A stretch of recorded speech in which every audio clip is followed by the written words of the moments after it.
సంఘం అంతటికి వందనాలు తెలియజేస్తున్నానండి. ఈ కార్యక్రమాన్ని ప్రారంభించవలసిందిగా మన సంఘ ఉపాధ్యక్షులు వైఎన్ ప్రసాద్ బాబు గారిని వేదిక మీదకి రావాల్సిందిగా మనవి చేస్తున్నాను. అలాగే నేటి ఆరాధనలో వాక్య పరిచయం చేయవలసిందిగా మన సంఘ కాపరి గారు ఎన్ అనిల్ నాయుడు గారిని కూడా వేదిక మీదకి రావాల్సిందిగా మనవి చేస్తున్నాను. ఈ కార్యక్రమాన్ని ప్రారంభించవలసిందిగా మన వైస్ ప్రెసిడెంట్ గారైన వైఎన్ ప్రసాద్ బాబు గారిని కోరుచున్నాను.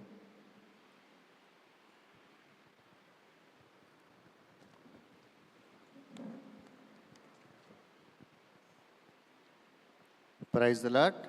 దేవుని నామానికి వందనములు. ఈ బుధవారము 26/3/25 తేదీ సాయంకాలము మరి మనందరము కూడా దేవుని దేవాలయంలో ప్రార్థన చేసుకోవడానికి వచ్చాము. ఈరోజు కార్యక్రమాన్ని ప్రారంభించేందుకు ముందుగా ప్రారంభ ప్రార్థన చేయవలసిందిగా శ్రీమతి కె రాజకుమారి గారిని ఆహ్వానిస్తున్నాను.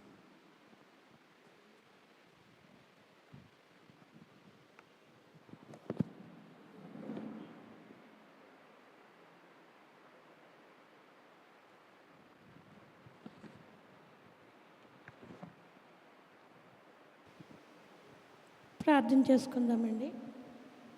స్తోత్రం స్తోత్రం స్తుతి మహాపరిశుద్ధుడు అయిన మా యేసయ్య, నీకే వందనాలు స్తోత్రాలు చెల్లిస్తున్నాం ప్రభువా. నాయన ఇక మమ్మల్ని ఉదయకాల శ్రమ నుండి కాచి కాపాడావు ప్రభువా. ఈ సాయంకాల శ్రమలో మమ్మల్ని మందిరంలో కూర్చున్నందుకు నీకు వందనాలు ప్రభువా. ఈ 19వ రోజులో ప్రభువుల ఇంటికాలంలో ప్రభువా మేము నాయన నీ మందిరంలో కూడి నీ ధ్యానించుండగా ప్రభావ మమ్మల్ని మీరు జ్ఞాపకం చేసుకోమని అడుగుచున్నాను దేవా. ఇక నిన్నటి నాణ్యత నీ దాసుడు ద్వారా ప్రభా యెహోవా వద్దకు రండి అని మరి నాయన చక్కటి వాక్యాన్ని మాకు అందించి ఉన్నావు ప్రభా. నీకు వందనాలు. సందేహింపగా అడగమంటున్నావు ప్రభా యేసయ్య. మనుషులను నువ్వు దేహిస్తున్నావు ప్రభా యేసయ్య.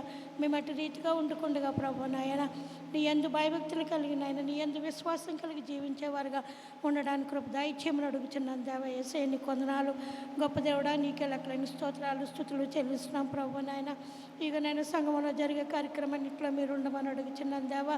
ఇక నాయన నేను మట్ల ద్వారంలో మీరుండండి ప్రభా యేసయ్య. అలాగే నేను గుడ్ ఫ్రైడే ఈస్టర్ దినాల్లో కూడా మీరుండమని అడుగుచున్నాను. ఈ కార్యక్రమంలో ప్రభా మీరుండమని ఘనంగా జరిపించమని అడుగుచున్నాను దేవా. మా నాయకులను దీవించండి, ఆశీర్వదించండి, మంచి ఆరోగ్యాలు ఇవ్వమని అడుగుచున్నాను దేవా యేసయ్య. నీకే వందనాలు స్తోత్రాలు చెల్లిస్తున్నాం ప్రభా నాయన. ఇక మా సంఘంలో బలహీనలు ఎవరైనా ఉంటే ప్రభా ముట్టండి, స్వస్థపరచమని అడుగుచున్నాను దేవా. గర్భిణీ స్త్రీలను జ్ఞాపకం చేసుకోండి, చంటి బిడ్డ తల్లులను జ్ఞాపకం చేసుకోమని అడుగుచున్నాను దేవా. ఇక మా బిడ్డలనైనా మరి ఇంటర్మీడియట్ రాసి ఉన్నారు ప్రభా, వారికి మంచి రిజల్ట్ రావడానికి కృప దయచేయండి. ఇగో 10th ఎగ్జామ్స్ జరుగుతున్నాయి ప్రభా. బిడ్డలకు మంచి తెలివిని జ్ఞానాన్ని జ్ఞాపక శక్తిని దయచే ప్రభా. వారికి మంచి ఆరోగ్యాలు ఇమ్మని అడుగుచున్నాను దేవా యేసయ్య. నీకు వందనాలు. మా 3 సంఘాలను దీవించండి, ఆశీర్వదించమని అడుగుచున్నాను. మా సంఘ నాయన సభ్యుల మధ్య ఐక్యత ప్రేమ దైత్యమని అడుగుచున్నాను. సహోదరుల ఐక్యత కలిగి ఉంటే ఎంత మేలు, ఎంత మనోహరమని నేను నీ వాక్యం సెలవిచ్చిన రీతిగా ప్రభా యేసయ్య. మా సంఘం అందరము ప్రభా, అన్ని కుటుంబాలు ప్రభా ఐక్యత కలిగి ప్రభా నేను ఆరాధించేవారు ఉండడానికి కూడా దైత్యమని అడుగుచున్నాను దేవా యేసయ్య. నీకు వందనాలు. ఇదిగో నీ దాసుని నిలవబెట్టి మాతో మాట్లాడమని అడుగుచున్నాను దేవా. రావాల్సిన బిడ్డలకు క్షేమంగా తోడుకురమ్మని అడుగుచున్నాను నాయన. ఇక నాయన వచ్చిన బిడ్డలకు నాయన నీ వాక్యంతో నేను ప్రతి ఒక్కరు మమ్మల్ని సంధించమని అడుగుచున్నాను దేవా. ఇక నడిపించిన బ్రదర్ని కూడా మీరు జ్ఞాపకం చేసుకోమని అడుగుచున్నాను దేవా. అలాగే నాయన ఇక మమ్మల్ని అందరూ మీరు జ్ఞాపకం చేసుకోమని ఇక నేను దీంట్లో నా ప్రార్థన ఆలకించమని యేసుని పెట్టుకొని ప్రార్థన చేస్తున్నాను మా తండ్రి. ఆమేన్.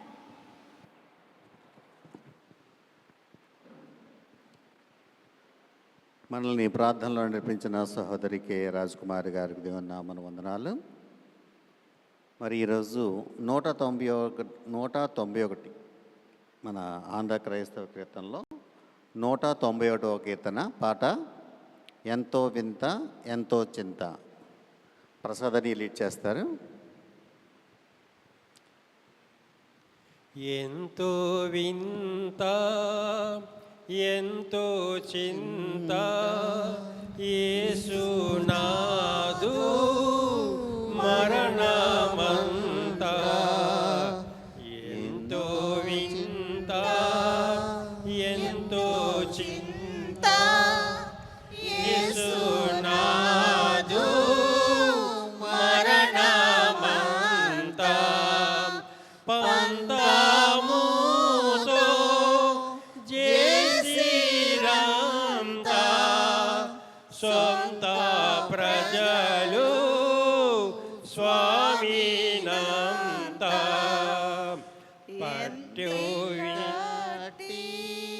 నేటి కోటి తిటిరేసు నాదు నకట అట్టి శ్రమల నొంది పలుక డాయేసు స్వామి నాడు ఎంతో వింత ఎంతో చింత యేసు నాదు మరణమంత మొయ్యలేని మ్రానునొకటి మోపిరేసు వీపుపైని మొయ్యలేక మ్రాని తోడా మూర్ఛబోయే నేసు తండ్రి ఎంతో వింత ఎంతో చింత యేసు నాదు మరణమంత కొయ్యపైనే సయ్యన్ బేటి కాలు చేతో లాలు జీల కఠినులంతా గూడి కొట్టిరి ఘోరముగా క్రీస్తున్ బట్టి ఎంతో వింత ఎంతో చింత యేసు నాదు మరణమంత దాముగొన చేదు చిరక ద్రావణిడిరి ద్రోహుల కట దాత్రి ప్రజల బాధ కోర్చి ధన్యుడాది కేగే నహా ఎంతో వింత ఎంతో చింత యేసు నాదు మరణమంత బల్లెముతో బ్రకన్ బొడవన్ పారే నీరు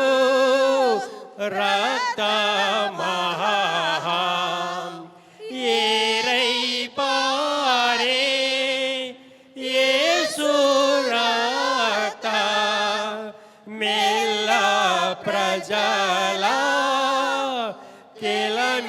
కెలమినొసగు ఎంతో వింత ఎంతో చింత యేసు నాదు మరణమంత హల్లెలూయా హల్లెలూయా. బైబిల్ రీడింగ్ అండి.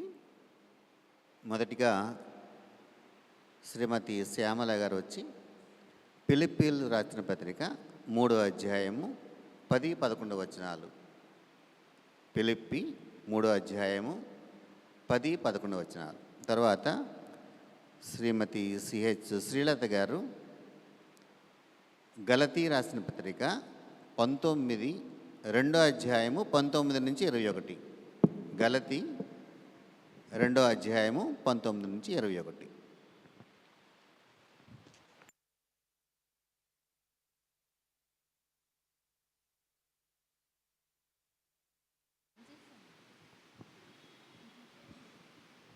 Praise the Lord. ఈ లెంటి దినము కొరకే దైవజనుల చేత ఏర్పాటు చేయబడిన పత్రికా పాఠ్యభాగము ఫిలిప్పీలకు రాసిన పత్రిక 3వ అధ్యాయము 10 నుంచి 11 వరకు ఇలాగూ రాయబడి ఉన్నది. ఏ విధము చేతనైనను మృతులలో నుండి నాకు పునరుద్ధానము కలుగువలనని ఆయన మరణ విషయంలో సమాధాన అనుభవం గలవాడినై ఆయనను ఆయన పునరుద్ధాన బలమును ఎరుగు నిమిత్తమును ఆయన శ్రమలలో పాలువాడునగుటకు ఎట్టిదో ఎరుగు నిమిత్తమును సమస్తమును నష్టపరుచుకుని వాటిని పెంటతో సమానముగా ఎంచుకునిచున్నాను. దేవుడి పరిశుద్ధ వాక్యం మన వినుకుల్లో భద్రపరిచినగాక. ఆమేన్.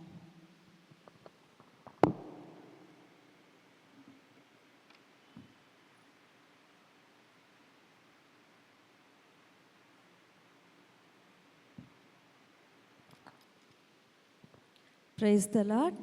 శిలువ ధ్యాన కోడికలలో 19వ దినమునకు గాను దైవజనులచే ఏర్పాటు చేయబడిన 2వ పాఠ్యభాగము అపోస్తలుడైన పౌలు గలతీలకు రాసిన పత్రిక 2వ అధ్యాయము 19వ వచనం నుండి 21వ వచనం వరకు ఈ విధంగా వ్రాయబడి ఉన్నది.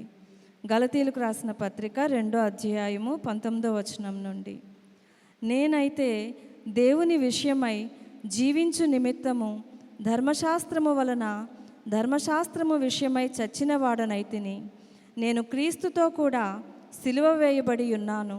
ఇకను జీవించువాడను నేను కాను, క్రీస్తే నా యందు జీవించుచున్నాడు. నేనిప్పుడు శరీరమందు జీవించుచున్న జీవితము నన్ను ప్రేమించి నా కొరకు తన్ను తాను అప్పగించుకొనిన దేవుని కుమారుని అందలి విశ్వాసము వలన జీవించుచున్నాను. నేను దేవుని కృపను నిరర్ధకము చేయను. నీతి ధర్మశాస్త్రము వలననైతే ఆ పక్షమందు క్రీస్తు చనిపోయినది నిష్ప్రయోజనమే. దేవుని నామునకు మహిమ కలుగును గాక.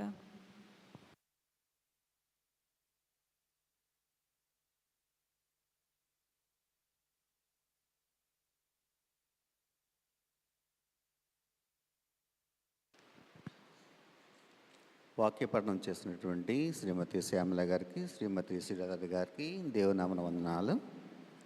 మరి ప్రత్యేకమైనటువంటి పాట పాడవలసిందిగా సోడదాసి చిట్రాజు గారిని ఆహ్వానిస్తున్నాం.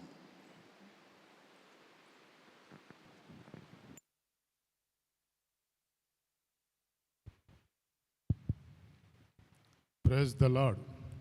హల్లెలూయా. హల్లెలూయా అనడం నాకు అలవాటు, మరి అక్కడ అనొచ్చా అనకూడదు నాకు తెలియదు. యునైటెడ్ చర్చిలో ఒకసారి మాట్లాడాం, కొన్ని మన బరే గ్రౌండ్ గురించి అని ఒకసారి మాట్లాడితే మమ్మల్ని పిలిచారు, అక్కడ మాట్లాడాం. ఈ నెరవ మందిరంలో నేను ఎప్పుడు మాట్లాడలేదు. అయితే వాక్యం అయితే నేనే సింగర్ని కాదు, మరి అందరూ పాడుతున్నారు, నాకు పాడాలని ఆశ ఉంది. యేసు అనే అక్షరం మన గుండెల్లో నిలకడగా ఉన్నప్పుడు మనం మౌనంగా కూర్చోలేము. అది నేను నేర్చుకున్న అనుభవం. మరి ఎక్కువ మాట్లాడొచ్చో మాట్లాడుకో నాకు తెలియదు, కాబట్టి నేను పాడుతుంటాను. హల్లెలూయా. ప్రభువుకు మహిమ కలుగును గాక. అధ్యక్షుల వరకు నా హృదయపూర్వక వందనాలు, సేవకులకు నా హృదయపూర్వక వందనాలు, కార్యవర్గానికి, అక్క చెల్లెలు మీ అందరికీ నా హృదయపూర్వకమైన వందనాలు తెలియపరుస్తాను. హల్లెలూయా. రుజువాయెనులే నీ ప్రేమ బలము, మరణము నిలిచిన దారులలోనే. రుజువాయెనులే నీ ప్రేమ బలము, మరణము నిలిచిన దారులలోనే. నా కొరకాయి ముళ్ళ కిరీటము, నా కొరకాయి ముళ్ళ కిరీటము, వందనమయ్యా ఓ యేసునాథా. రుజువాయెనులే నీ ప్రేమ బలము, మరణము నడచిన దారులలోనే. ప్రేమానురాగాలు క్షీణించు లోకాన నీ తల్లి మరియను దరి చేర్చినావా. నీ ప్రేమానురాగాలు క్షీణించు లోకాన నీ తల్లి మరియను దరి చేర్చినావా. పాపపు భారాన్ని సిలువగా మోయగా, పాపపు భారాన్ని సిలువగా మోయగా, పరలోక తండ్రిని చేయి విడుచు వేళ రుజువాయేనులే నీ ప్రేమ బలము. మరణము నడచిన దారులలోనే సకల ప్రాణుల దాహాన్ని తీర్చు. సిలువలో నీకే ఆత్మల దాహమా, సకల ప్రాణుల దాహాన్ని తీర్చు. సిలువలో నీకే ఆత్మల దాహమా. సమాప్తము ఆ దేవుని చిత్తము, సమాప్తము ఆ దేవుని చిత్తము. శిరమును వంచి పలికిన వేళ రుజువాయేనులే నీ ప్రేమ బలము. మరణము నడచిన దారులలోనే మానవ జాతి అనాథ కాదని, అందరి ఆత్మల కాపరితానని. మానవ జాతి అనాథ కాదని, అందరి ఆత్మల కాపరితానని. మరణమన్నదొక మాయ కాదని, మరణమన్నదొక మాయ కాదని. ఆత్మను తండ్రికి అందించు వేళ రుజువాయేనులే నీ ప్రేమ బలము.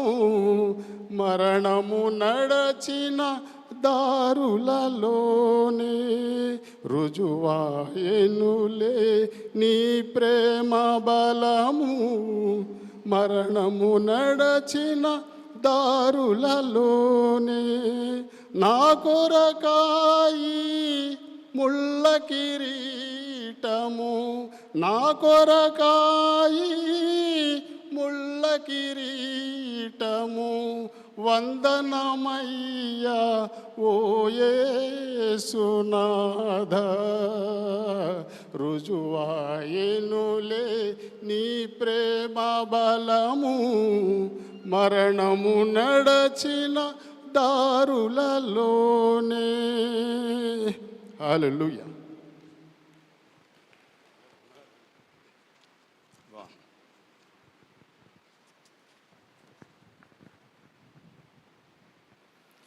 చక్కటి స్వరంతో మరి చక్కని పాట పాడినటువంటి చిట్రాజు అన్నయ్యకి వందనాలు. దైవ సేవకులు మన సంఘ కాపరి రెవరెండ్ ఎన్ అనిల్ నాయుడు గారు ఈరోజు ప్రత్యేకమైనటువంటి మెసేజ్ ఇవ్వాల్సిందిగా కోరుతున్నాను. ఈరోజు అంశము జీవములోను మరణంలోను క్రీస్తులో ఐక్యత. జీవములోను మరణంలోను క్రీస్తుతో ఐక్యత.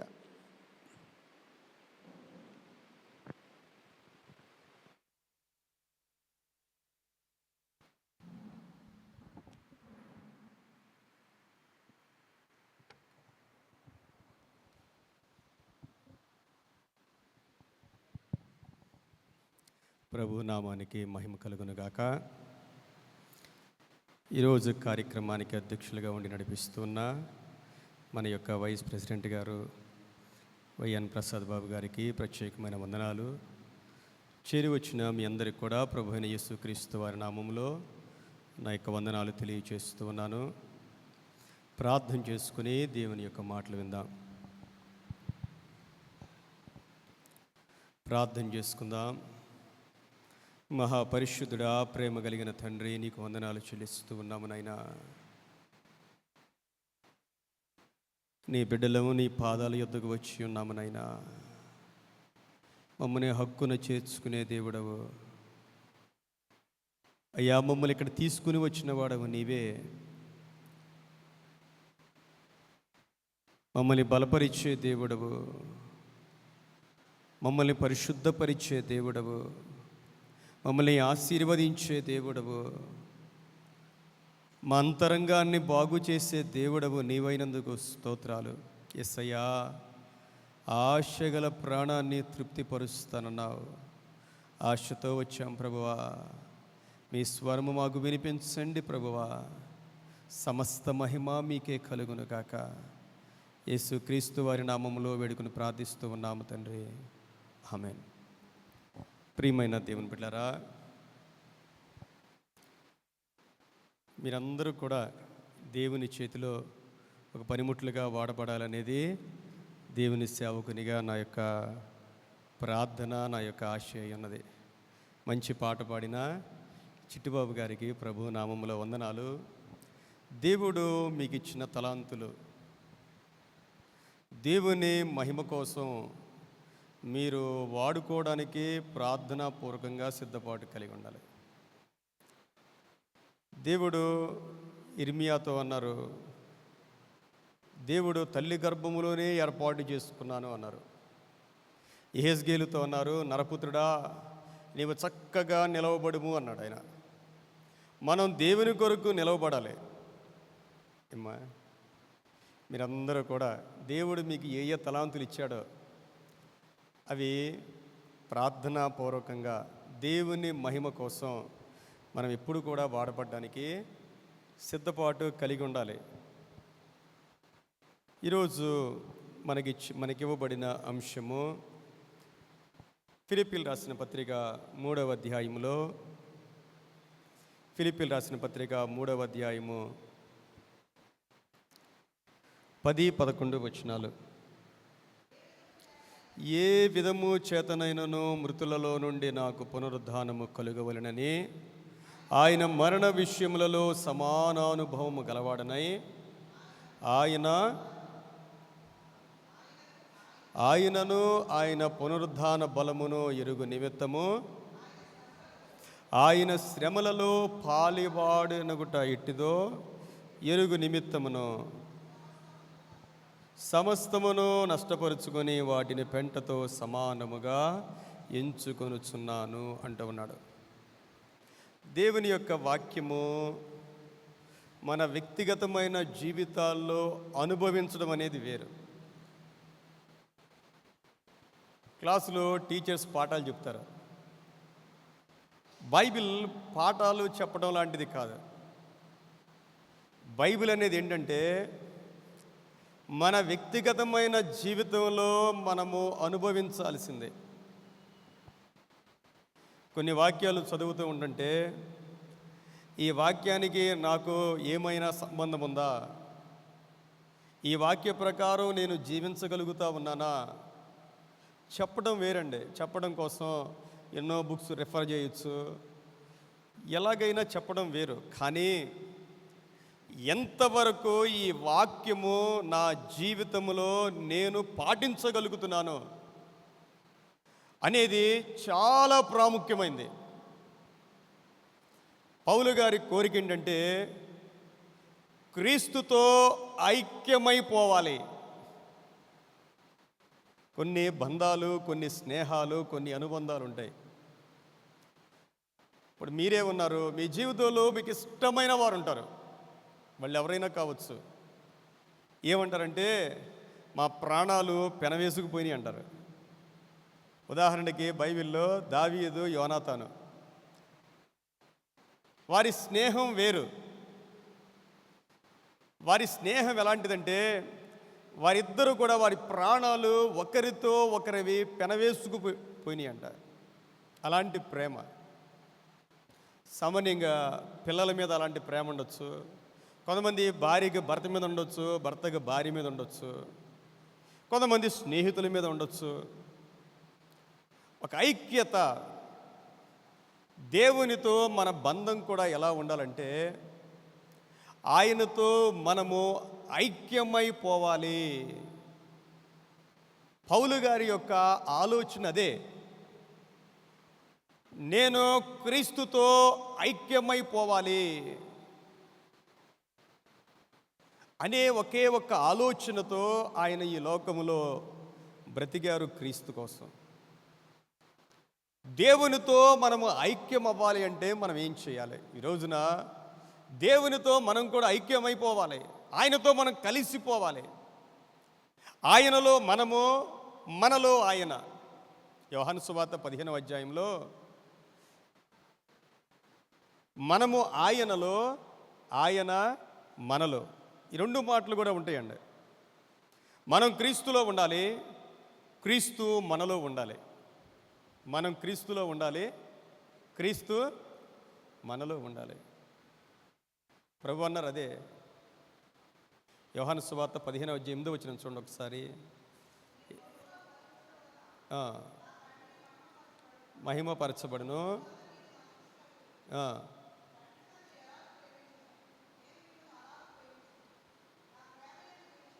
ఒక్కసారి 7వ వచనంలో నాయందు మీరును మీయందు నా మాటలను నిలిచియుండి ఎడల మీకేది ఇష్టమో అడుగుడి. నాయందు మీరు, మీయందు నా మాటలు. ఆయన మాటలంటే ఆయనే. మనం ఆయనలో ఉండాలి, ఆయన మనలో ఉండాలి. బకెట్ తీసుకొని బకెట్ నిండా నీళ్లు పోసి అందులో ఏదైనా క్లాత్ ముంచామనుకోండి, వాటర్లో ఏముంది? అది కూడా ఆశ్చర్యంగా చూస్తున్నారు. క్లాత్లో వాటర్ ఉంది, వాటర్లో ఏముంది? ఆ క్లాత్లో ఏముంది? క్లాత్లో వాటర్ ఉంది, వాటర్లో దేవుళ్ళో మనం కూడా అంతే. మనం క్రీస్తులో ఉండాలి, క్రీస్తు మనలో ఉండాలి, ఐక్యమైపోవాలి. మన జీవితం ప్రతీది కూడా, ప్రతి అడుగు కూడా దేవుని వాక్య ప్రకారం మనం జీవించాలి. దానికోసం పౌలు గారు ఆయన చెప్తున్న మాటలు చాలా గొప్ప మాటలండి. ఈరోజు మనం చదివిన ఫిలిప్పీలు రాసిన పత్రిక 3వ అధ్యాయము 7వ వచనం చూడండి. అయినను ఏవేవి నాకు లాభకరములై ఉండెనో వాటిని క్రీస్తు నిమిత్తము నష్టముగా ఎంచుకొంటిని. దేవునిలో మనం ఐక్యం అవ్వాలంటే ఫస్ట్ పాయింట్ ఏంటంటే మన జీవితంలో మనకి లాభకరమైన అనేకమైన వాటిని నష్టముగా ఎంచుకోవాలి. దేవుని కొరకు మనము ఏది వదలకుండా, ఏది నష్టపోకుండా, ఏది విడిచిపెట్టకుండా దేవునిలో మనము ఎప్పటికీ కూడా ఐక్యం అవ్వలేము. ఇది చాలా ఫండమెంటల్ పాయింట్. ఇది నేను ఏది వదులుకోనండి, నాకు అన్ని బెనిఫిట్సే కావాలండి, అది జరగని పని. దేవుడు మత్తయ్య గారిని పిలిచారు, మత్తయ్య గారు అన్నీ వదిలేశారు. దేవుడు జక్కయ్యకి ఏమీ చెప్పలా. జక్కయ్య ప్రభువును చూసి ఆయనంతటా ఆయనే, ఆయన కూడా అన్నీ వదిలేశాడు. మనం కూడా కొన్ని వదిలేయాలండి. వేటిని వదలాలి? ఈ రోజున ఈ 3వ అధ్యాయంలో 1వ వచనం చూడండి. మెట్టుగు నా సహోదరులారా ప్రభువునందు ఆనందించుడి అంటున్నాడు. దేవుని బిడ్డలు ఆనందించాలి. ఎలా ఆనందించాలి? ఆ తర్వాత వ్రాస్తూ ఉన్నాడు. ఎందుకంటే పౌలు గారు ఫిలిప్పీ ప్రాంతంలో సేవ చేశాక ఆ సేవను పాడు చేయడానికి చాలామంది ప్రయత్నం చేశారు. దేవుని సువార్తను కలిపి చెరిపే విధంగా చాలా ప్రయత్నం చేశారు. ఎలాగంటే వాళ్ళు శరీరాన్ని బట్టి ఉప్పొంగుతూ ఉన్నారు. ఏంటి అంటే, మేము యూదులము, మేము సున్నతి పాటించేవారము. పౌలు అంటాడు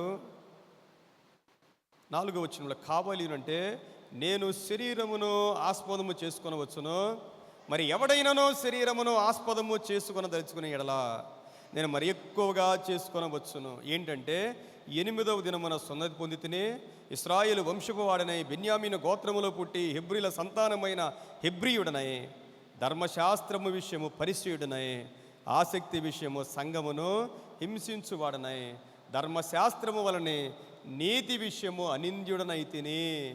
ఎన్ని ఉండాలో అన్నీ ఉన్నాయి ఆయనకి. నేను హెబ్రీయుణ్ణి, సున్నతి చేయబడిన వాడిని, నేను పరిసయ్యుడను, బెన్యామీను గోత్రములో పుట్టాను.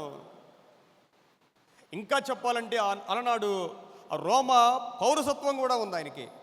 నాకు ఇన్ని బెనిఫిట్స్ ఉన్నాయి, లోకరీతిగా నేను చాలా గొప్పవాడిని. ఇంకా చెప్పాలంటే గమలీయేలు పాదాల యొద్ద ధర్మశాస్త్రాన్ని నేర్చుకున్నవాడు చిన్నప్పటి నుండి కూడా. ఎంత ధైర్యంగా చెప్తున్నాడంటే, నేను ధర్మశాస్త్రము విషయము నీతిమంతుణ్ణి అంటా ఉన్నాడు. అంటే ధర్మశాస్త్రంలో ఉన్న ఆజ్ఞల ప్రకారం జీవించడం కోసం చాలా కష్టపడ్డాడు ఆయన. ఒకప్పుడు వీటన్నిటిని బట్టి నేను అతిశయించేవాడిని. మనం చాలా విషయాల్లో అతిశయిస్తూ ఉంటాం. మనకు తెలియకుండా అతిశయం వచ్చేస్తుందండి. చదువుకుంటే చదువును బట్టి, ఉద్యోగం ఉంటే ఉద్యోగాన్ని బట్టి, లేకపోతే మన ఇంటి పేరును బట్టి, కులాన్ని బట్టి ఎన్నో ఉంటాయండి. మనకు తెలియని అతిశయాలు ఖచ్చితంగా మనలో ఉంటాయి. ఎవరుండరండి? ఏదో ఒకటి. నేను చూస్తూ ఉండేవాడిని, వీళ్ళు మా వాళ్ళేనండి అనేవాళ్ళు. ఏంటండి, మా కులం వాళ్ళేనండి, మా వాళ్ళే. రకరకాలైన అతిశయాలు ఉంటాయి. ప్రియమైన దేవుని బిడ్డలారా, ఈయన అంటా ఉన్నాడు, ఏవేవి లాభకరములై ఉండెనో వాటన్నిటినీ క్రీస్తు నిమిత్తము నష్టముగా ఎంచుకుంటుని. 8వ వచనంలో ఫిలిప్పీయులకు రాసిన పత్రిక 3:8లో, నిశ్చయముగా నా ప్రభువైన యేసుక్రీస్తు నిమిత్తము, నా ప్రభువైన యేసుక్రీస్తును గూర్చిన అతి శ్రేష్టమైన జ్ఞానము నిమిత్తము సమస్తమును నష్టముగా ఎంచుకుంటుని. క్రీస్తును గూర్చిన జ్ఞానము అంటే నేను క్రీస్తును తెలుసుకోవాలి. జ్ఞానము అంటే నాలెడ్జ్ అంటే తెలుసుకోవడం. నేను క్రీస్తును వ్యక్తిగతంగా తెలుసుకోవాలి. నేను క్రీస్తును తెలుసుకోవడానికి సమస్తమును నష్టముగా ఎంచుకుంటుని. మనం దేవుని కొరకు ఏమీ నష్టపోకుండా దేవుణ్ణి మనము పొందుకోలేము. ప్రియమైన దేవుని బిడ్డరా, వేటిని వదలాలి? దేన్ని బట్టి మనం అతిశయిస్తున్నామో వాటినే వదలాలి. అది చాలా కష్టం. యేసుక్రీస్తు ప్రభు దగ్గరికి ఒక పెద్ద పాస్టర్ గారు వచ్చారు. అయ్యా, మా పాప చనిపోవడానికి సిద్ధంగా ఉందని ప్రభు పాదాల మీద పడిపోయాడంట. ఓ పాస్టర్ గారు పడతారా? మామూలుగా ఒక పాస్టర్ గారు ఇంకొక పాస్టర్ గారి దగ్గరికి వెళ్ళి ఆయన కాళ్ళ మీద పడిపోతాడా అందరి ముందు? జరగని పని. నేను ఎందుకు తగ్గాలి అనుకునే మనస్తత్వం ఉంటుందండి. దేవుడు కోరేది ఏంటంటే, దేవుడు మనకు ఏ ఆశీర్వాదాలు ఇచ్చాడో, ఏ ఆశీర్వాదాన్ని బట్టి మనం అతిశయపడతా ఉంటామో ఆ విషయంలోనే మనం అందరికన్నా తగ్గి ఉండాలి. అది తగ్గింపు అంటే. కానీ ఇది చాలా కష్టమైంది. దేవుడు కోరేది అదే. శతాధిపతి ఉన్నాడండి, ఒక దాసుని, ఇంట్లో పనిచేసే దాసుని కోసం ప్రభువుకు ఒక వర్తమానం పంపించాడు. ఏంటంటే, అయ్యా, నువ్వు నా ఇంట్లోనికి రావడానికి నేను అర్హుణ్ణి కాదు అన్నాడంతే. ఒక తగ్గింపు. ఏవేవి నాకు లాభకరములై ఉండెనో వేటిని బట్టి నేను అతిశయిస్తా ఉన్నానో, వేటిని బట్టి ఈ లోకంలో నాకు పేరు ప్రఖ్యాతులు వచ్చినవో ఆ విషయంలో మనము తగ్గించుకోగలగాలి ప్రియమైన దేవుని బిడ్డలారా. ఎందుకంటే నాకు ప్రభువు కావాలి, ప్రభువును గురించిన జ్ఞానము నాకు కావాలి, నేను ఆయన్ని తెలుసుకోవాలి, నాకు దేవుని ప్రత్యక్షత కావాలి అని కోరుకునే ప్రతి ఒక్కళ్ళు కూడా దేవుని కొరకు మనము నష్టపోవాలి ప్రియమైన దేవుని బిడ్డలారా. 9వ వచనాన్ని మనం చదివితే, క్రీస్తును సంపాదించుకొని ధర్మశాస్త్ర మూలమైన నా నీతిని గాక క్రీస్తునందలి విశ్వాసము వలనైన నీతి, అనగా విశ్వాసమును బట్టి దేవుడు అనుగ్రహించు నీతి గలవాడనై ఆయన యందు అగుపడు నిమిత్తము ఏ విధము చేతనైనను మృతుల్లో నుండి నాకు పునరుద్ధానము కలుగవలనని ఆయన మరణ విషయములలో సమాన అనుభవం గలవాడినాయి, ఆయనను ఆయన పునరుద్ధాన బలమును ఎరుగు నిమిత్తము. ఏమంటున్నాడు ఆయన? ఆయన శ్రమలలో పాలివాడు ఇట్టుదో ఎరుగు నిమిత్తము సమస్తమును నష్టపరుచుకొని వాటిని పెంటతో సమానముగా ఎంచుకొనుచున్నాను. ఎంత గొప్ప భక్తుడండి నా, ఎంత మహాభక్తుడండి నా. ఈయన నీడబడితే చాలు ఎలాంటి రోగాలైనా పోతా ఉన్నాయి.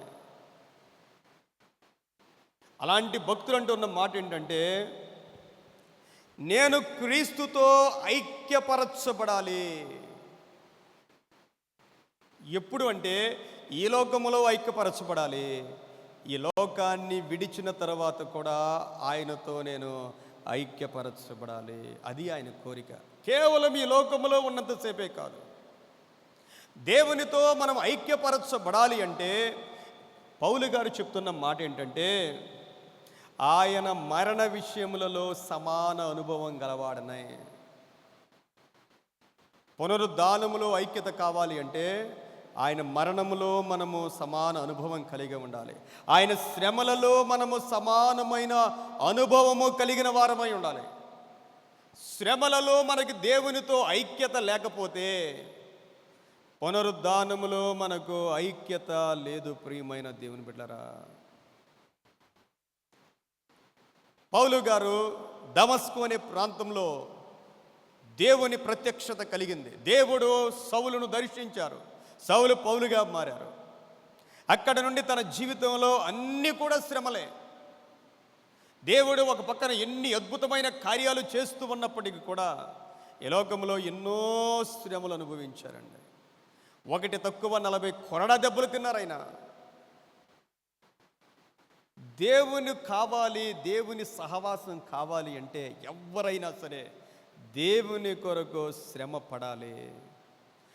మనము 7వ వచనం నుండి 11వ వచనం వరకు 3 సార్లు నేను ఎంచుకున్నాను అంటాడు. తనకు తానే ఏమి ఎంచుకున్నాడంటే, సమస్తమును నష్టముగా ఎంచుకున్నాను, క్రీస్తు నిమిత్తం నష్టముగా ఎంచుకున్నాను. ఇంకా చాలా ఘోరంగా మాట్లాడుతూ ఉన్నాడు ఆయన 3 సందర్భాల్లో.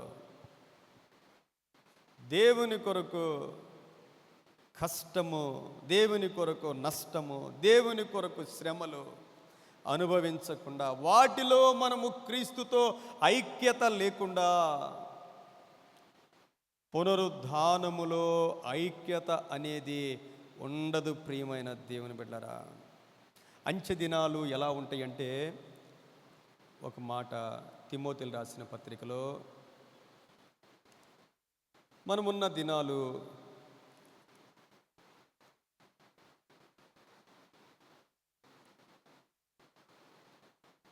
రెండవ పత్రిక 3వ అధ్యాయములో ప్రారంభము నుండి మనం చదువుతూ ఉంటే, అంత్య దినములలో అపాయకరమైన కాలములు వచ్చునని తెలుసుకొనుము.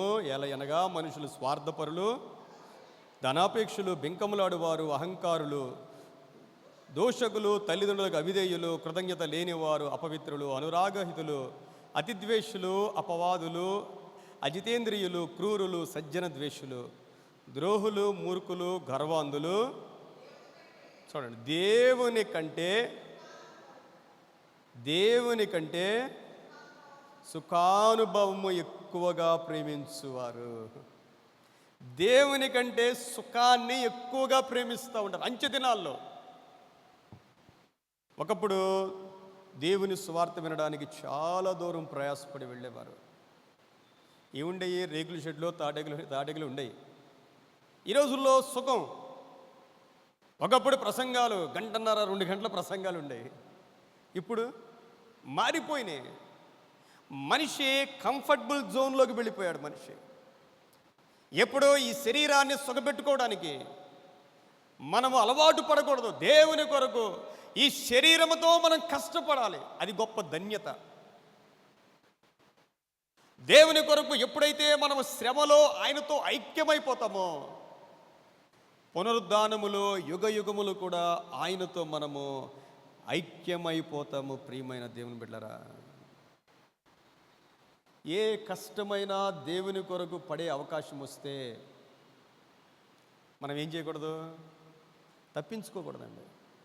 ఏ చిన్న అవకాశం వచ్చినా, దేవుని పని చేసే అవకాశం మీద వచ్చినా సరే మనం ఎప్పుడు కూడా ఎస్కేప్ అయిపోకూడదు. చిన్నవండి. ఒకప్పుడుతో పోల్చుకుంటే ఈరోజు మనకి పెద్ద శ్రమలు కూడా ఏమీ లేవు. సువార్త కూడా ఎలాంటి శ్రమలు నొప్పి లేని సువార్తలోకి వెళ్ళిపోయాం మనం. కాబట్టి ప్రియమైన దేవుని బిడ్డలారా, మనం పరిశీలన చేసుకోవాలి. దేవుని కొరకు మనము శ్రమలను అనుభవించవలసిన వారమై ఉన్నాం. గలతీలు రాసిన పత్రికలో 2వ అధ్యాయము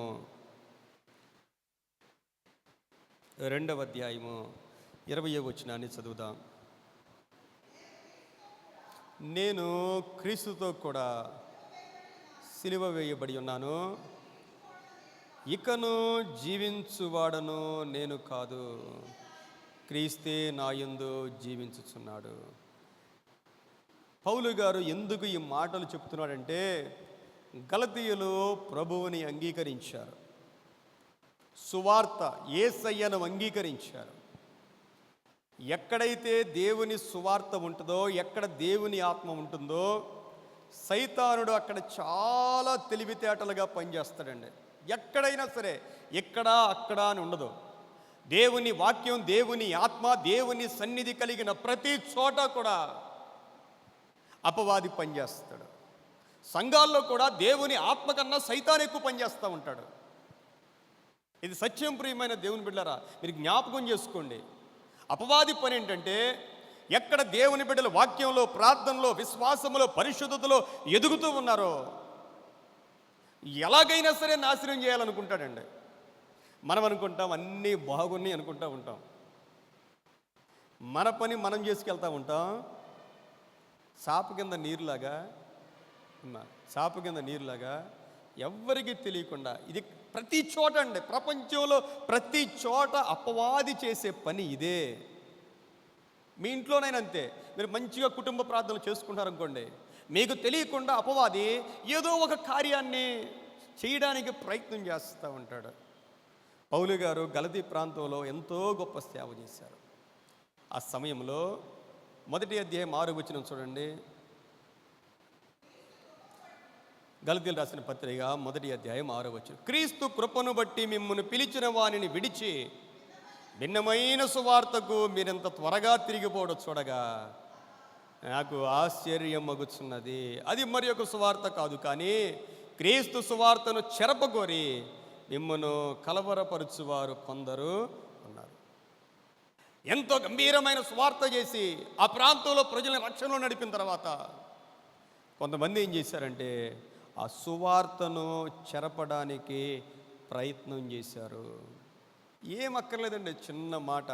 ఏంటి, ప్రభువుని నమ్మితే రక్షణ? ప్రభువుని నమ్ముకుంటే రక్షణ వచ్చేస్తుందా? ఇక ధర్మశాస్త్రం అక్కర్లేదా? సున్నతి అక్కర్లేదా? కొంచెం సువార్తకు కలపకూడని దాన్ని కలిపేశారు. ప్రజలు కన్ఫ్యూజన్లోకి వెళ్ళిపోయారు. ప్రజల్లోనికి తేడాలు వాళ్ళు సృష్టించడానికి ప్రయత్నం చేశారు. అన్యులు, యూదులేంటి, అన్యులేంటి, సువార్త ద్వారా దేవుని బిడ్డలైపోయారు. కొంతమంది వచ్చి మనము యూదులం, యేసు ప్రభు నమ్మినంత మాత్రాన ధర్మశాస్త్రాన్ని విడిచిపెట్టద్దు, మనం వాళ్ళకంటే గొప్పవాళ్ళం అని బోధించడం ప్రారంభించారు. ఒకలాగా డిఫరెన్సెస్ అన్నమాట. మనస్సులు కలవకుండా సంఘాన్ని పాడు చేసే కార్యం అలనాడు జరిగింది ప్రియమైన దేవుని బిడ్డలారా. ఆ విషయంలో పౌలు గారు ఈ మాటలన్నీ వ్రాసుకుంటూ వచ్చారు. నేను కూడా ఒకప్పుడు పరిసయ్యుండే. ఆయన ఇక్కడ కూడా ఇదే మాట తెలియజేశాడండి. 1వ అధ్యాయములో 13వ వచనం నుండి, పూర్వమందు యూద మతస్థుడై ఉన్నప్పుడు నేను దేవుని సంఘమును అపరిమితముగా హింసించి నాశనము చేయొచ్చు. నా పితరుల పారంపర్యాచారమందు విశేషాసక్తి గలవాడనై నా స్వజాతీయులలో నా సమాన వయస్కులైన అనేకుల కంటే యూదుల మతములో ఆధిక్యత నొందితనని నా నడవడికను గురించి మీరు వింటిరి. చూశారండి. అయినడో తల్లి గర్భమునందు పడినది మొదలుకొని నన్ను ప్రత్యేకపరిచి తన కృపచేత నన్ను పిలిచిన దేవుడు. చూసారా, వాళ్ళకి ఎక్స్ప్లెయిన్ చేస్తూ ఉన్నాడు. ఒకప్పుడు నేను కూడా ఇదే నా పరిస్థితి, కానీ దేవుడు తన కృపచేత నన్ను పిలిచి ఏర్పాటు చేసుకున్నాడు అని వ్రాస్తూ, మీరు దేన్ని బట్టి కూడా అతిశయపడవద్దు, దేన్ని బట్టి కూడా మీరు అతిశయపడవద్దు.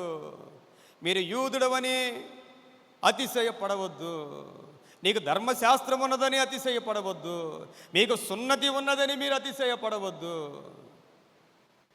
దేన్ని బట్టి అతిశయపడాలంటే మనము కూడా క్రీస్తుతో పాటు సిలువ వేయబడి ఉన్నాము అంతే. ఆయన చెప్పిన మాట అదే. 2వ అధ్యాయము గలాతీయులకు రాసిన 20వ వచనములో నేను క్రీస్తుతో కూడా సిలువ వేయబడి ఉన్నాను అన్నాడంతే. మన అతిశయం అదే ప్రియమైన దేవుని బిడ్డలారా. నేను క్రీస్తుతో కూడా సిలువ వేయబడి ఉన్నాను, ఇకను జీవించువాడను నేను క్రీస్తే నా యందు జీవించుచున్నాడు. నేను ఇప్పుడు శరీరమందు జీవించుచున్న జీవితము నన్ను ప్రేమించి నా కొరకు తన్ను తాను అప్పగించుకునిన దేవుని కుమారుని యందలి విశ్వాసం వలన జీవించుచున్నాను. మనం కూడా సిలువ అనుభవంలోనికి వెళ్ళిపోవాలి. అంటే దేన్ని బట్టి మనం అతిశయించి ప్రభువును మనం పక్కన పెట్టేయకూడదండి. ఆయన్ని బట్టి, ఆయన సిలువ యందు యేసు క్రీస్తు వారిని బట్టి మనము ఉన్నతంగా అతిశయించవలసిన వారమై ఉన్నాం. ఈ రోజున దేవునితో ఐక్యత అనేది చాలా ప్రాముఖ్యం. ఎంతవరకు మనం ఐక్యపరచబడ్డాం? దేవునితో ఐక్యపరచబడకుండా మనకు మన దేవునికి ఉన్న అడ్డు ఏంటి? ఎందువలన మనం దేవునితో ఐక్యపరచబడలేకపోతా ఉన్నాం? ఏదైనా ఉన్నదా? దేవునికి మనకి మధ్యలో ఏదైనా ఉన్నదా?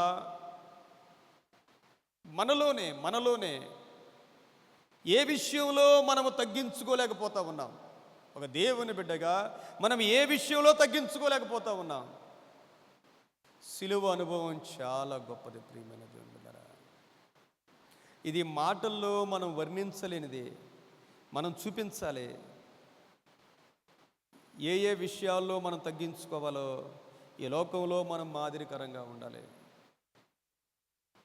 ఎందుకంటే మనిషిలో జీవడమ్మం అనేది అపవాది పెట్టేశాడు. హెచ్చించుకోవడం, మనకంటే మన పక్కన వాళ్ళు కొంచెం బాగుంటే మనలో తెలియని ఒక బాధ, పక్కన వారిని మనం ఎంకరేజ్ చేయలేకపోవటం, ఇవన్నీ మనలో పోవాలి ప్రియమైన దేవుని బిడ్డలారా. దేవుని సిలువ శక్తి మనలోనికి వచ్చేయాలి, దేవుని ప్రేమ మనలోనికి వచ్చేయాలి. నిజమైన విశ్వాసం అంటే ప్రభు అన్నారు, ఎవరైనా నన్ను వెంబడించాలనుకుంటే, ప్రభువారు ఓపెన్ కాల్ అనమాట అది. ఎవరైనా నన్ను వెంబడించాలనుకుంటే ఏం చేయాలి? బాగా బైబిల్ చదవండి, బాగా ప్రార్థన చేయండి అనలేదు ఆయన. మన మైండ్లో ఎంత వాక్యం ఉన్నప్పటికీ కూడా సిలువ అనుభవం లేకపోతే జీరో అయిపోతాం. సిలువ అనుభవం ఉండాలి, ఆ తగ్గింపు ఉండాలి. ఎప్పుడు తెలుసుద్ది? మనల్ని ఎవరైనా తొందరపడే మాట అన్నారనుకోండి, అనకూడని మాట అంటే ఏమొద్ది మనకి? అప్పుడు తెలుసుద్ది మనలో సిలువ అనుభవం ఉందో. పొగిడినంతసేపు బాగానే ఉంటాం, మీరు చాలా మంచివాళ్ళు అండి, ఎన్నో రకాలుగా పొగిడితే బాగానే ఉంటుంది. ఎవరైనా అనరాని మాట అంటే, దేవుని బిడ్డలారా, మనల్ని మనమే పరిశీలన చేసుకుంటూ ఉండాలి. సిలువ అనుభవం ఉన్నప్పుడు దేవుని శక్తి మనలో ఉంటుందండి. దేవుని శక్తి మనలో ఉంటుంది. ఒక ఐక్యత, దేవునిలో ఐక్యత. ఎప్పుడు కూడా మనలో ప్రభు ఉన్నాడు, మనం ప్రభువులో ఉన్నాం, ప్రభు మనలో ఉన్నాడు. అంతే, ఆయన చూస్తున్నాడు. మనలో ప్రభు ఉన్నాడు, మనం ప్రభువులో ఉన్నాం. నేను తండ్రి, నేను నా దేవుడు ఐక్యమైపోయాము. యేసు క్రీస్తు ప్రభు యొక్క సిలువ ఆయన ఏ విధంగా భరించాడు, మన సిలువను ఎత్తుకొని ఆయన వెంబడిద్దాం. కళ్ళు మూసుకుందాం, ప్రార్థించేద్దాం. చిన్న ప్రార్థించేద్దాం. ప్రియమైన దేవుని బిడ్డలారా, ఇంకా దేవుడు మనల్ని కోరుతా ఉన్నాడు, ఇంకా మనలో తగ్గింపు కోరుతూ ఉన్నాడు, సిలువ అనుభవాన్ని కోరుతూ ఉన్నాడు. ఆయన శ్రమలలో మనము ఐక్యత గలవారమై ఉంటే ఆయన పునరుద్ధానములో కూడా మనము ఐక్యత కలిగిన వారముగా ఉంటాం. శ్రమలు లేకపోతే మీరు ఆలోచన చేసుకోండి, ఏం శ్రమ పడుతున్నాం ప్రభు కోసం మనం? ఒక క్వశ్చన్ మార్క్. నా దేవుని కొరకు నేనేం శ్రమ పడతా ఉన్నాను? ఏదైనా చిన్న శ్రమ వస్తే తప్పించుకోవడానికి ప్రయత్నం చేస్తూ ఉన్నాం.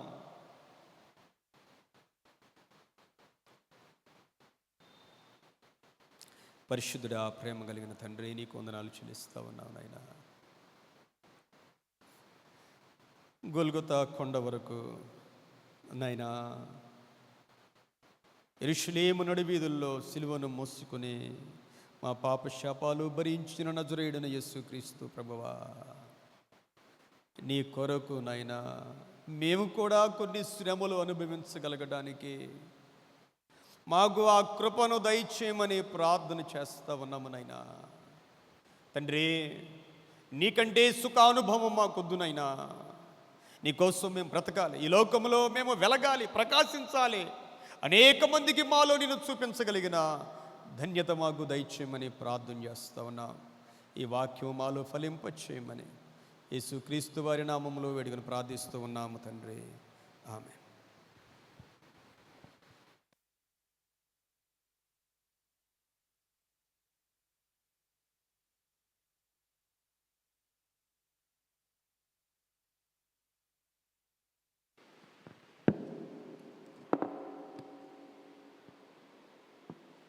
చక్కటి వాక్య సందేశం ఇచ్చినటువంటి పాస్టర్ గారి నల్లినాయుడు గారికి దేవునామన వందనాలు. జీవములోను మరణములోను క్రీస్తులో ఐక్యత అనే అంశం మీద చక్కని సందేశం ఇచ్చారు. అయితే మనం క్రీస్తులో ఉండాలి, మనం క్రీస్తులో ఉంటేనే మనం కావలసిన దాన్ని పొందుకోగలం అనే భావంతో మనకి చక్కని వాక్య సందేశం ఇచ్చారు. అయితే మనం ఒకసారి మనం పరిశీలించుకుందాం. మనం క్రీస్తులో ఉన్నామా లేదా? ప్రతి ఒక్కరికి తెలుస్తుంది. మన పక్క వాళ్ళు మన గురించి ఏం చెప్పవసరం లేదు. మనం క్రీస్తులో ఉన్నామా లేదా అని ఒక్కసారి ఇంటికి వెళ్ళి గదికి తలుపులు వేసుకొని ఒక్కసారి మన హృదయాన్ని పరిశీలించుకొని, ఒకవేళ లేకపోతే ఇక మీదట దేవుళ్ళో ఉండడానికి ఆ దేవుణ్ణి మనలో నివాసం ఏర్పాటు చేసుకునే అవకాశం ఇద్దాం. ఇప్పుడు మన సెక్రటరీ గారు కె యోధా గారు ప్రార్థన చేయవలసిందిగా కోరుతున్నాను.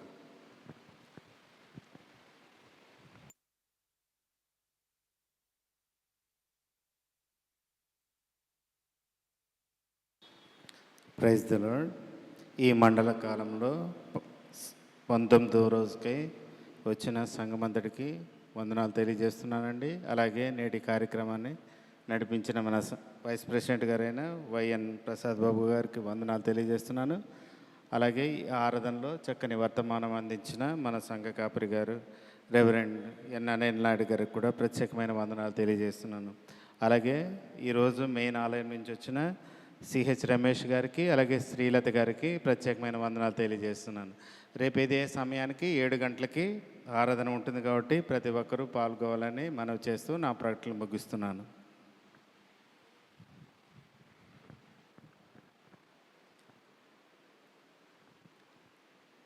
అయ్యగారి ముగింపు ప్రార్థన, పరలోక ప్రార్థన దీవెనలతో ఈ కార్యక్రమాన్ని ముగించుకుందాం.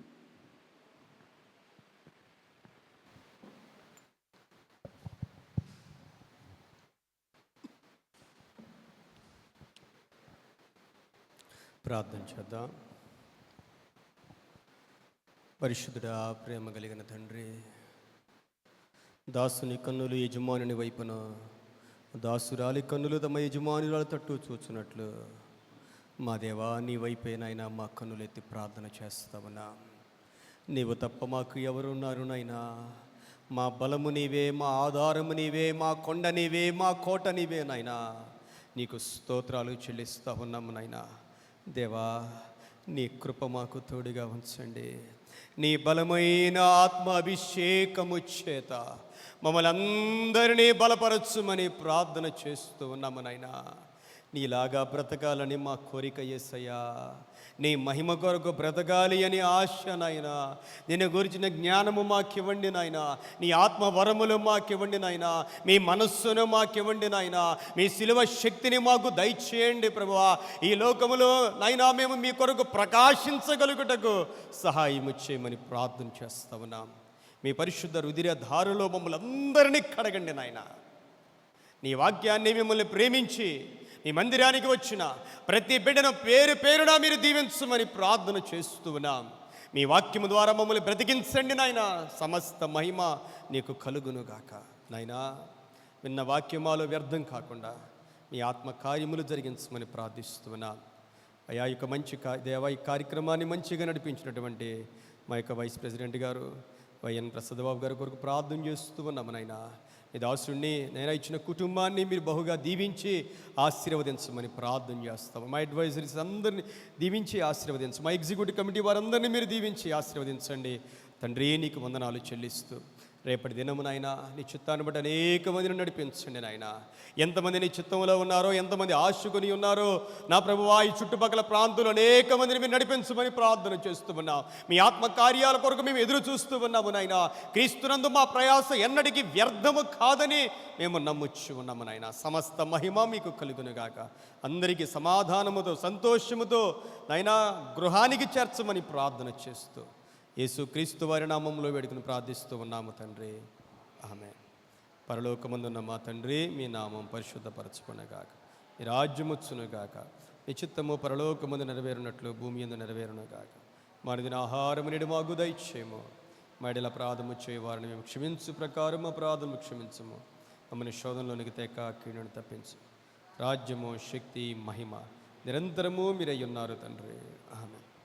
పరమ తండ్రి అయిన దేవాది దేవుని యొక్క ప్రేమ, మన ప్రభువును రక్షకుడై ఉన్న యేసుక్రీస్తు ప్రభువారి కృప, పరిశుద్ధాత్మ దేవుని అన్యోన్య సహవాసము, ఆశీర్వాద దీవెనలు సదాకాలము మనందరికీ తోడయుండి దీవించి ఆశీర్వదించునుగాక. ఆమేన్. నీ రక్తధారలేలా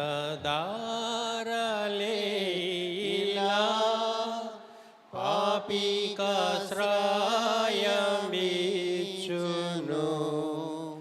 నీ రక్తధారలేలా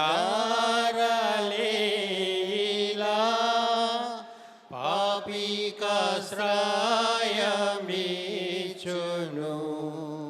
పరిశుద్ధ తండ్రి పాపిని కడిగి పవిత్ర పరచుము. పరిశుద్ధ తండ్రి పాపిని కడిగి పవిత్ర పరచును. నీ రక్తమే నన్ను శుద్ధీకరించున్. నీ రక్తమే